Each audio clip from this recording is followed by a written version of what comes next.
Olá, boa noite para você que está aí aguardando mais uma edição do Painel Regional. Estamos chegando com 50 minutos de atraso, 54 minutos de atraso, graças às transmissões esportivas aqui da TV Santa Cecília, não é? Mas estamos chegando, estamos ao vivo, não é? Mais essa edição do Painel Regional, sempre com discussões e debates importantes, com temas que estão na pauta aqui da Baixada Santista e do Brasil também. Lembrando sempre a você, como a gente faz diariamente, né? Você tem sempre o primeiro encontro conosco, como 13h, um painel debates que recebe personalidades da região metropolitana e do Brasil, com discussões importantes também sobre o nosso crescimento, o nosso desenvolvimento, né? E os temas de nível nacional também.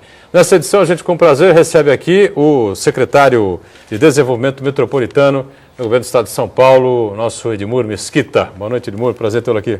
Boa noite, Edgar. Boa noite, Aldo. Quero aqui manifestar a minha enorme alegria de estar participando do painel regional desta noite. Aldo Neto, companheiro jornalista, mais uma vez com a gente nesta edição do painel regional. Boa noite, tudo bem, Aldo? Boa noite, Edgar. Boa noite, Edmur. Um dos mais democratas políticos da sua geração, um dos poucos que venceram a tida como grande nome político dessa cidade, a nossa hoje deputada estadual Thelma de Souza, já na primeira eleição dele, em 1982, para vereador. Foi vereador vários anos, secretário, o melhor secretário de cultura na cidade. Opa! Na época que aqui não tinha essas brigas, as brigas políticas nacionais não se refletiam muito em Santos, que era governo do PT, e o PSDB fazia parte do governo, foi secretário de cultura.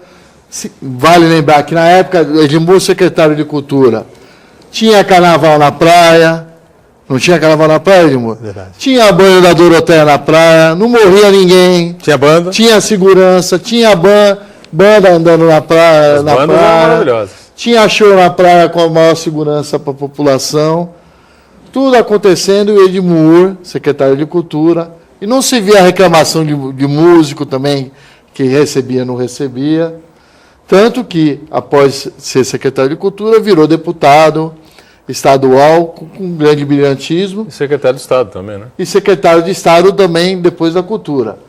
E quando eu digo que ele é um grande democrata, a maior prova disso é que ele, deputado estadual, conseguiu na Assembleia Legislativa, e é difícil, tem 94 deputados estaduais na Assembleia Legislativa, me corrija se eu estiver errado.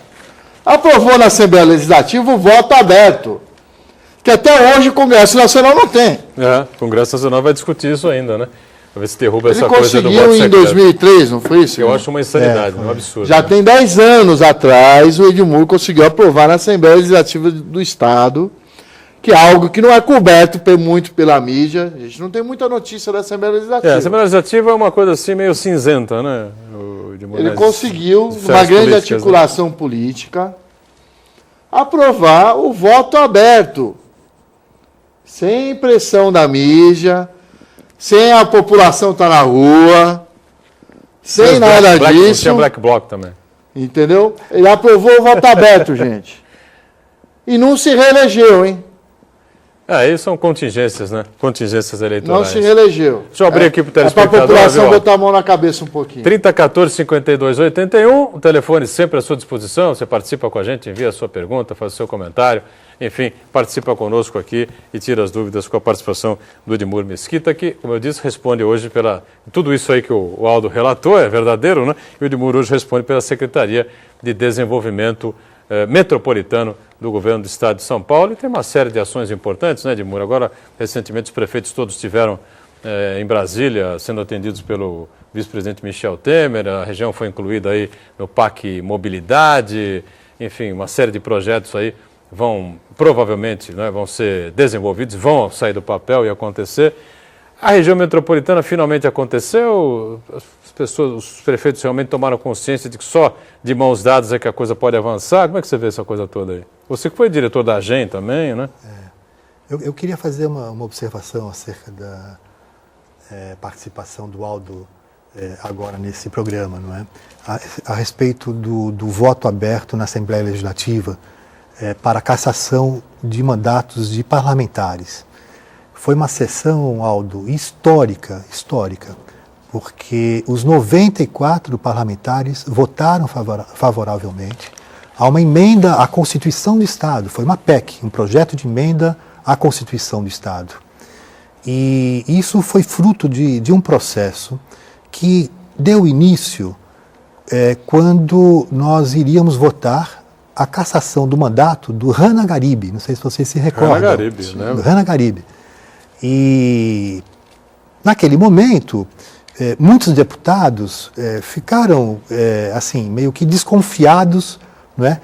Cada um com a sua desconfiança sobre a atuação do outro deputado, se votaria a favor ou não a cassação do deputado, do mandato do deputado Rana Garibe.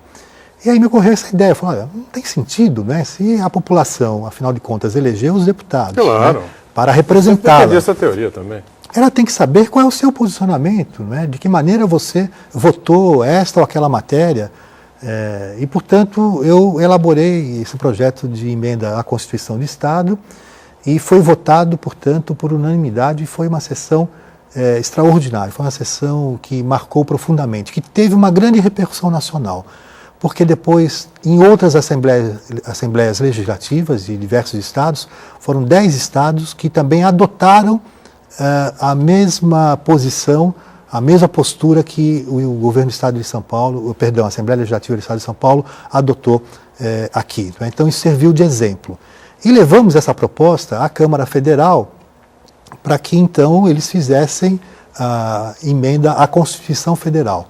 Bem, nesse período todo, quer dizer, conversamos, dialogamos e eles, os deputados federais, na época disseram que seriam favoráveis a essa postura a ser adotada pela Câmara Federal, mas infelizmente não saiu do papel. Recentemente, o Senado que aprovou, ainda falta a Câmara Federal se pronunciar a esse respeito.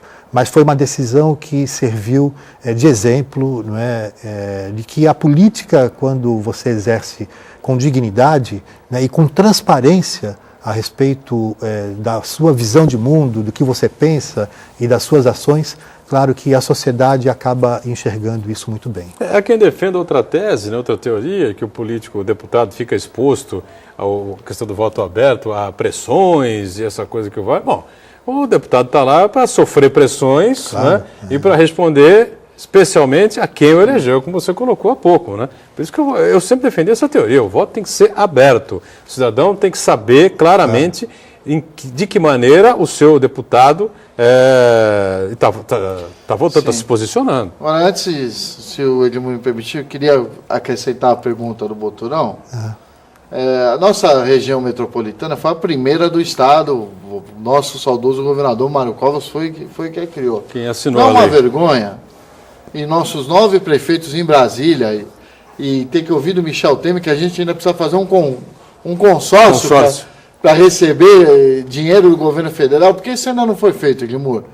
Se há tanto tempo a gente já é uma região metropolitana, tem uma AGEM, tem um Condesb, e não se tem projeto, não se tem consórcio, ainda vão fazer projeto ainda para receber esse dinheiro do PAC. Algumas cidades não tem nem projeto feito. A Constituição Federal, ela trata as unidades regionais da seguinte maneira, em 2 situações, né, em 2 cenários, a região metropolitana, né, ou a aglomeração urbana. São as 2 unidades regionais que a Constituição Federal trata do ponto de vista da chamada governança metropolitana. Né. Vale dizer que o consórcio não é contemplado na Constituição Federal como uma unidade regional. É um equívoco, ainda mais isso partindo do vice-presidente da República, que é um constitucionalista conhecido e reconhecido, ao afirmar que existe uma certa dependência da liberação desses recursos provenientes do PAC 2, né, para que eles sejam liberados, desde que se constitua, portanto, a Baixada Santista venha a constituir, portanto, um consórcio de natureza pública. Os recursos podem ser repassados tanto do governo federal, como do governo do estado, como também de instituições internacionais para as regiões metropolitanas, especialmente aquelas que foram criadas, evidentemente, por lei. Né? Você pode contrair empréstimos internacionais. Vou mais adiante, no caso da Baixada Santista, por intermédio da Agência Metropolitana, que é o órgão de planejamento regional, é o órgão que pensa nessa política estratégica de médio e também de longo prazo, pode, inclusive, desapropriar áreas, né? Isso está também previsto na Constituição Federal. Portanto, são mecanismos importantes que nós dispomos para que uma região busque o seu processo de integração. Então, esta é uma parte, eu diria assim, mais conceitual, não é? E, por outro lado, também ela é de natureza constitucional. Eu digo com muita convicção que a Baixada Santista tem uma experiência acumulada ao longo do seu período, desde quando ela se transformou em região metropolitana, altamente exitosa, altamente positiva. Digo isso sem medo de errar e também sem a menor dose de exagero, falando isso com muita prudência e também com muita franqueza e sinceridade. A Baixada Santista é modelar, ela é exemplo para outras regiões metropolitanas do Brasil. Diga-se de passagem, ela foi a primeira região metropolitana a ser criada no Brasil, exceto aquelas que estão no entorno das capitais. Não é? Agora, Edmur, não faltam conquistas ou obras mais importantes e até fundamentais para o bom andamento aqui da região? Por exemplo, a tal mobilidade urbana, que a gente cada vez fica mais refém dela. A gente tem que fazer um break? Você pensa um pouquinho a respeito disso? Bem. E a gente volta já já com o painel regional. Muito bem, a gente volta, né, com o segundo bloco do painel regional. Com prazer conversando aqui com Edmur Mesquita, hoje respondendo pela Secretaria de Desenvolvimento Metropolitano do Governo do Estado de São Paulo, e o nosso Aldo Neto mais uma vez colaborando com a gente aqui. Telefone aberto, estamos ao vivo, hein? Estamos ao vivo, 3014-5281, ligue para cá, participe com a gente, tá certo? Bom, o Aldo levantou a questão da região metropolitana, você explicou aí os avanços que nós tivemos, né, com a região metropolitana da Baixada Santista, instituída em 1996, né, assinada a lei pelo governador Mário Covas, né? E eu questionava você a respeito se realmente o avanço foi tão significativo assim, porque tem uma série de obras importantes que estão por fazer, né? Não sei se faltaram projetos ou se falta um olhar mais carinhoso aí da União e também do Estado aqui para a nossa região. E a gente viu, por exemplo, uma crise fora do comum, do propósito, na questão da mobilidade urbana. Eu queria, né? só antes de você responder, eu vou não só pimentar um pouco, a população não vê esses avanços, Edmur. A população sente isso, né? Viajei com o CONDESB, reunião, e não vê essa metropolização, que tanto se faz reunião, acontecer de fato. Porque a gente, aqui nos nossos debates, se fala muito, a metropolização acontece através da mobilidade urbana, né? E essa mobilidade não acontece. A mobilidade urbana porque a mobilidade urbana que a gente vê acontecer aqui é o transporte que hoje é pelos coletivos urbanos que na hora do pico parece transporte ligado. Atocha todo mundo nos ônibus da MTU lá. Não dá para andar. Diga, Edmur. Olha, é preciso ter uma compreensão macro a esse respeito, né? Primeiro aspecto. Hoje, até por uma questão de necessidade e também dos dados da realidade que estão à nossa frente, o Brasil é um país urbano. Aliás, o mundo é urbano, né? Globalizado, né? 55% hoje das pessoas do mundo moram em cidades urbanizadas. No Brasil, há cerca de 4, 5 décadas atrás, os maiores problemas estavam concentrados aonde? Nas áreas rurais. Como não houve uma política de desenvolvimento dessas áreas rurais, né, para que as demandas que eram graves fossem correspondidas, ocorreu o fenômeno da migração, o fenômeno migratório. Ou seja, o êxodo rural fez com que essas grandes regiões, né, passassem por problemas gravíssimos. Em que áreas? Habitação, saneamento básico, meio ambiente, mobilidade urbana, educação, saúde, temas fundamentais. Superamos isso, né?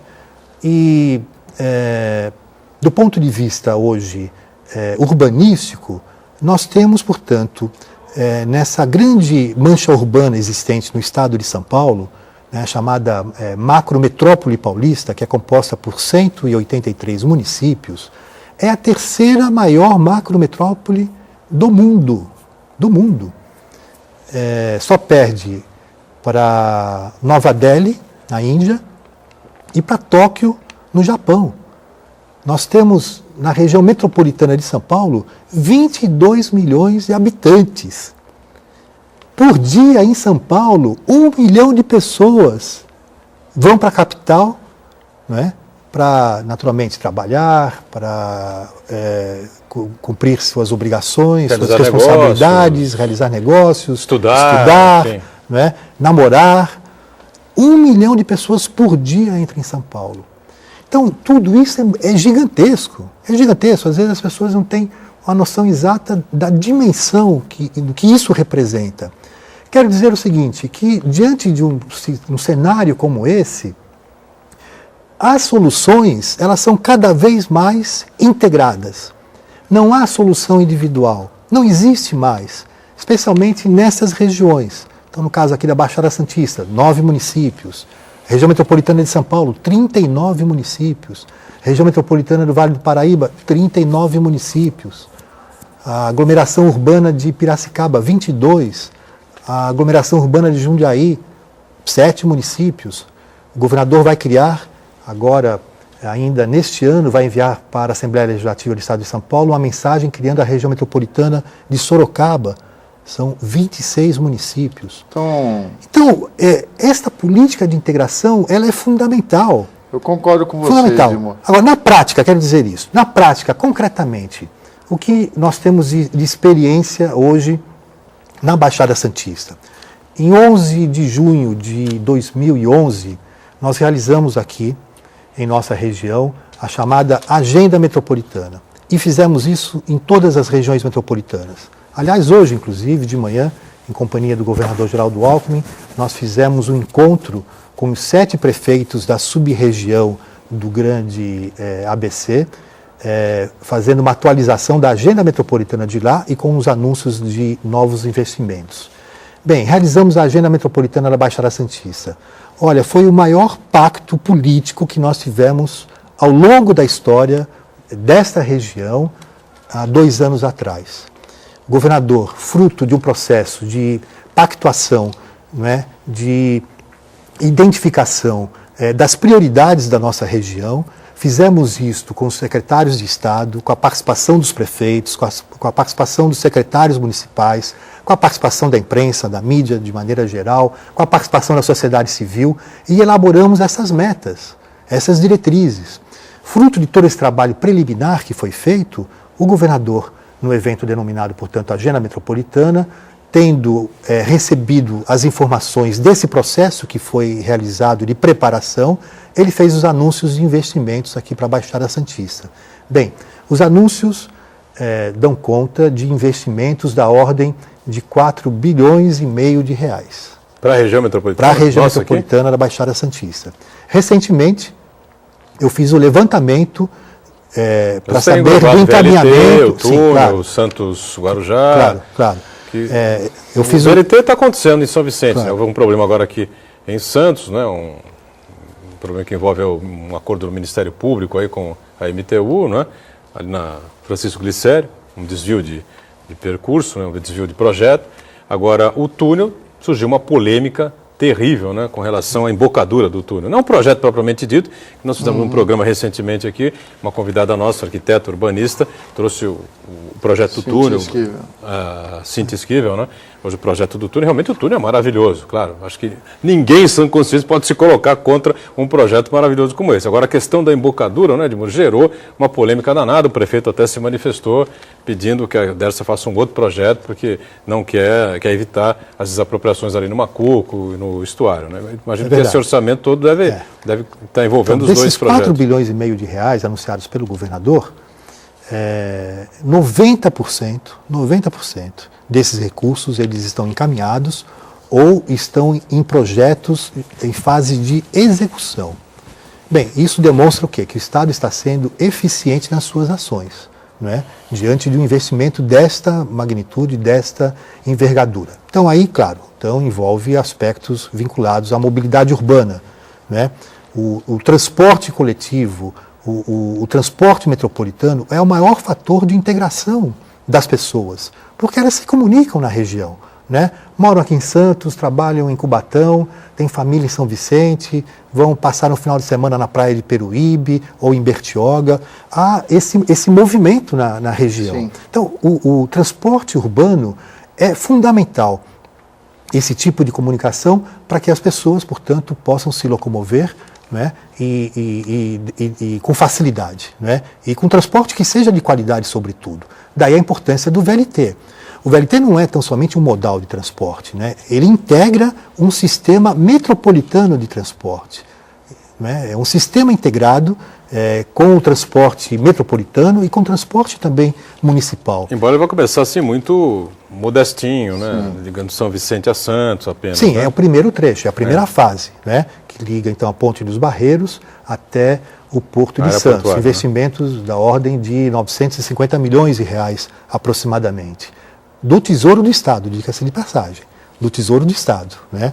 Depois, cumprida essa primeira etapa, que esperamos que a inauguração de fato ocorra de acordo com o cronograma em agosto do ano que vem, portanto daqui a um ano praticamente, né? Na sequência nós entraremos na segunda fase, ou seja, ampliando para o litoral sul, né? E também aqui para o Guarujá. Algo importante, essa é uma visão de uma política de Estado. E quando eu falo política de Estado, eu digo assim, é uma visão de um governador que pensa de forma institucional, suprapartidariamente. Vale dizer que com isso a sociedade ganha, né, porque nós saímos do conflito do processo político, né?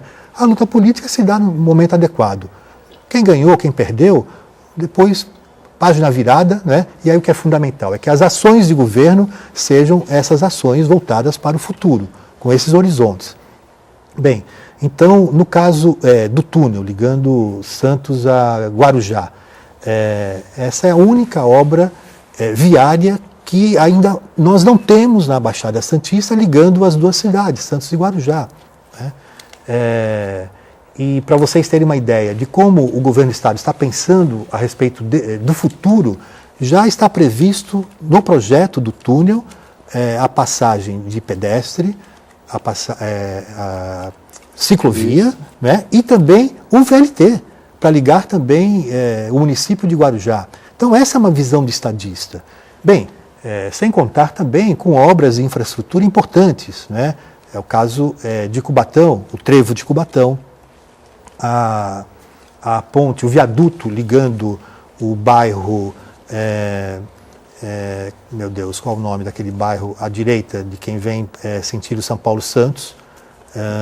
Casqueiro, Jardim Casqueiro, né? Esse viaduto era uma reivindicação também muito antiga, está saindo do papel, a obra já está em fase de execução.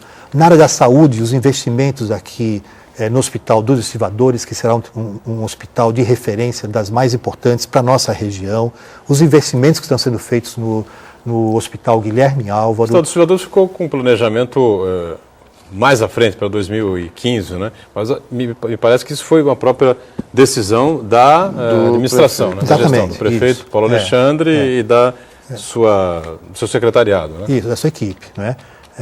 O Hospital Regional de Itanhaém, né, para que então a população do Litoral Norte pudesse ter acesso, né? Inclusive estamos ampliando lá, dobrando o número de leitos, né? O AME de Santos, né? O ambulatório de especialidade também na cidade de Peruíbe, né? Na cidade de Praia Grande.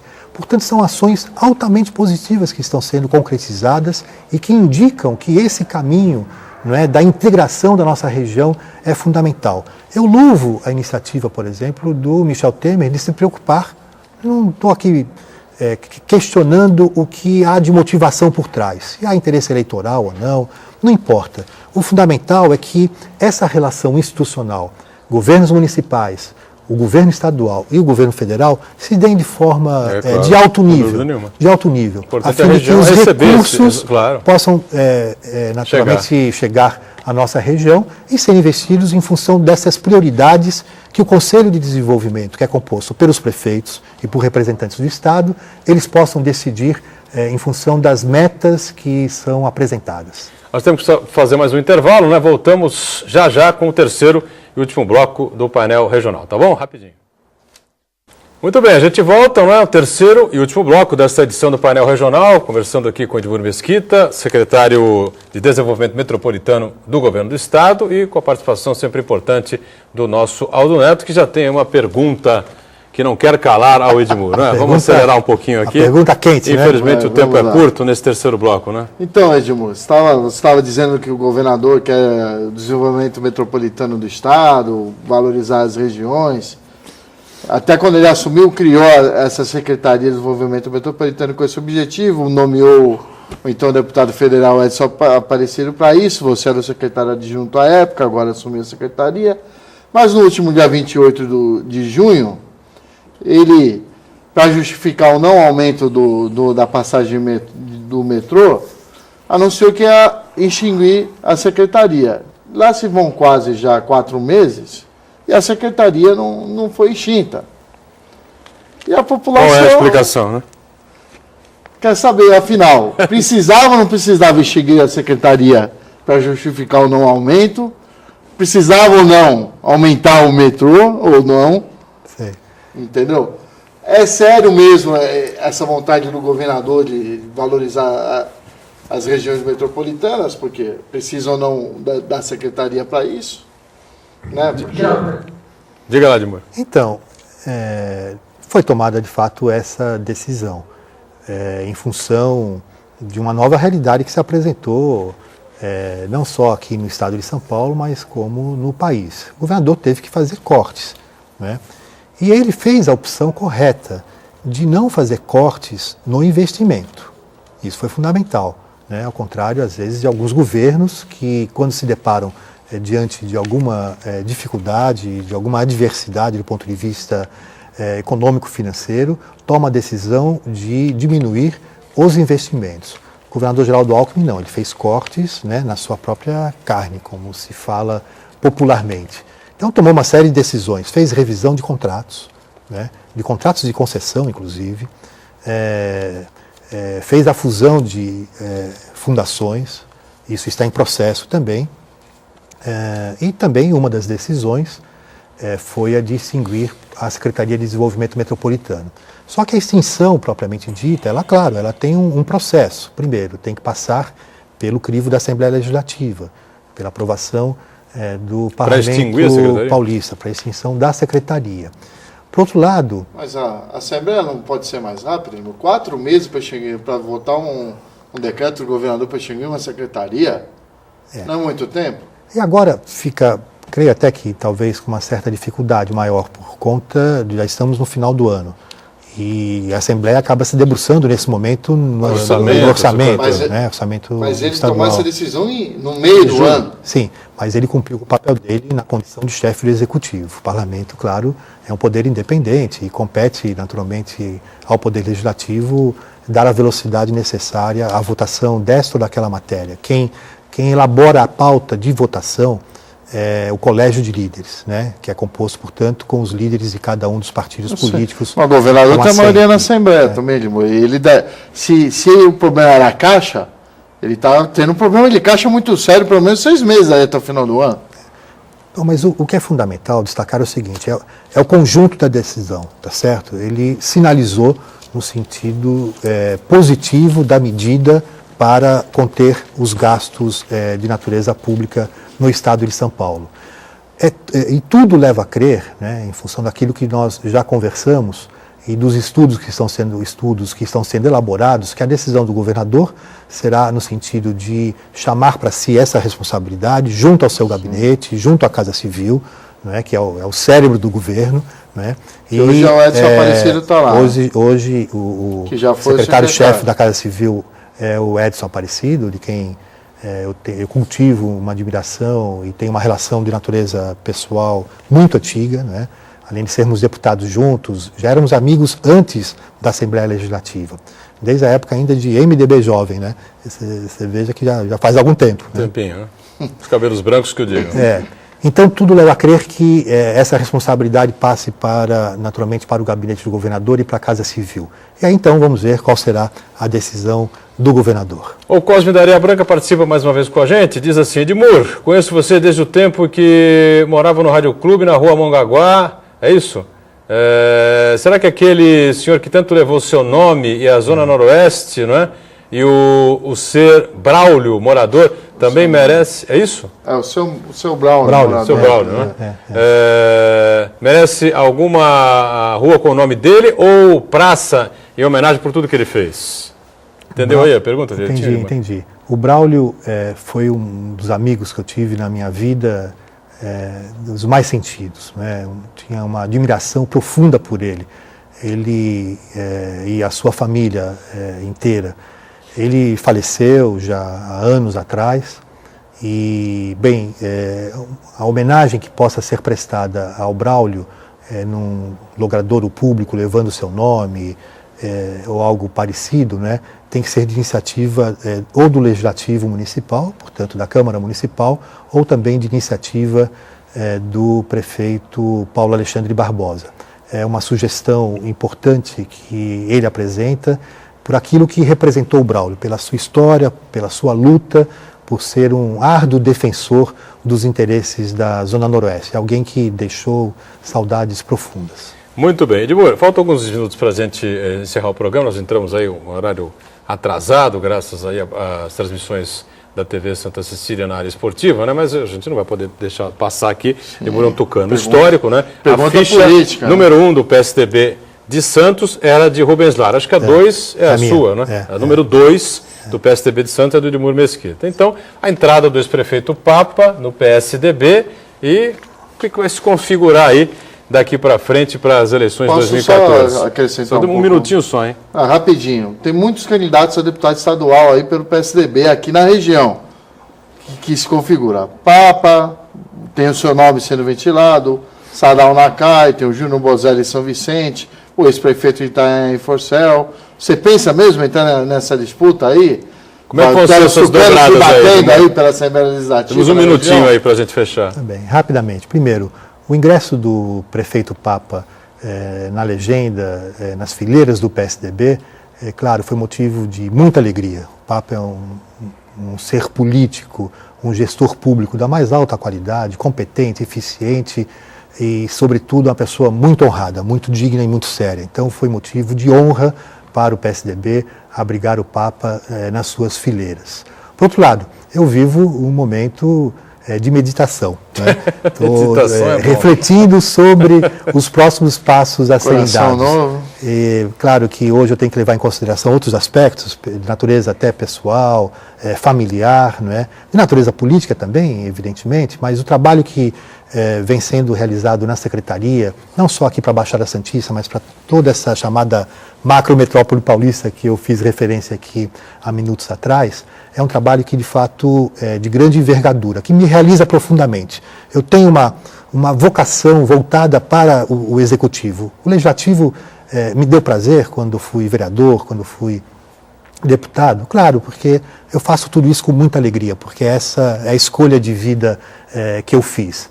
Mas o Executivo é aquilo que mais me realiza. Então, estou em fase de reflexão, vamos ver o que o destino me reserva. Edmur Mesquita, sempre um prazer receber você aqui e até uma outra, viu? Obrigado. Obrigado, Edgar, obrigado, Aldo, especialmente aqueles que ficaram até esta noite, né, nesse momento, esperando a gente aqui, aguardando a nossa participação. Muito obrigado. Valeu, Aldo, obrigado mais uma vez, tá? Obrigado, Botonão, um prazer sempre, viu? Obrigado a você que nos acompanhou mais uma vez, tá certo? O Painel Regional fica por aqui, amanhã volta, não sei exatamente que horário, por causa das transmissões da Santa Cecília TV, mas às 1h30 da tarde, o horário certinho, o Painel Debates é o nosso primeiro encontro, tá bom? Até amanhã.